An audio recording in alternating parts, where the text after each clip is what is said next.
This video supported in part by It's just a VR YouTube channel. Don't you know that you're a grown-up? No games, no puns. Not allowed if you're a grown-up. Welcome to GenXGrownUp. My name is Mo, and I am definitely a Gen X grown-up, and I welcome you to Retro Trivia 80s Arcade Edition Part 2. And I want to start by thanking all of you who commented on my first 80s Arcade Challenge. If you haven't seen it yet, feel free to click the link to check it out. Okay, so a quick recap of how this works. You'll hear about 10 seconds of play from a classic 80s arcade game one at a time, and at the end I'll go through them and let you know what the answers are. Like before, I'll stick a chapter mark so you can go back and give it another listen if you need to. So let's jump right into it. Oh, before I forget, the images that you'll see while you're listening has nothing to do with the game you're hearing, so please don't let that lead you in the wrong direction. Good luck.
Okay.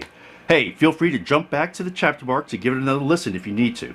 And before we jump into the answers, I would really appreciate it if you would hit that subscribe button. I plan on continuing to put these challenges out there, so if you enjoy them, show that support by clicking that button and subscribing. Okay, on to the answers. The first is the classic game Space Invaders. That heartbeat sound is pretty iconic. Next we have Scramble. It was the first side-scrolling shooter that had distinctive levels to it. Number 3 is Missile Command. This Atari game from 1980 sold nearly 20,000 cabinets.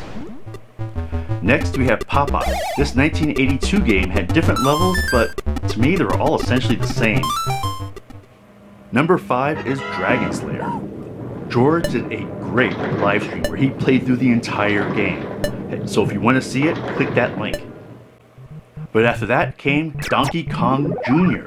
This sequel to Donkey Kong switched things up by making Mario the villain, and your job is to save Donkey Kong. The next one up was Defender. This came out in 1981, and I think you either loved the game and was good at it, or you hated it with a passion because you sucked at it. Wow, I hope you recognize Battlezone, because that was number 8. Its use of vector graphics to make a 3D first-person shooter was pretty revolutionary for the time. Number 9 is Pole Position. This early racing game was the highest grossing video game of 1982. And last, we have Tempest. Tempest used a multicolored vector monitor as one of the first to allow you to actually choose your starting level. So how did you do? Regardless of how many you got right, I hope you had fun, and I will see you next time. Take care. Hey, you made it to the end. If you liked this video, the best way to say thanks is to watch one more. Here are a couple suggestions that you just might enjoy. And if you love our content, maybe consider becoming a Patreon supporter by following the link on screen. Unacceptable for grown-ups. Your dinner cannot just be french fries.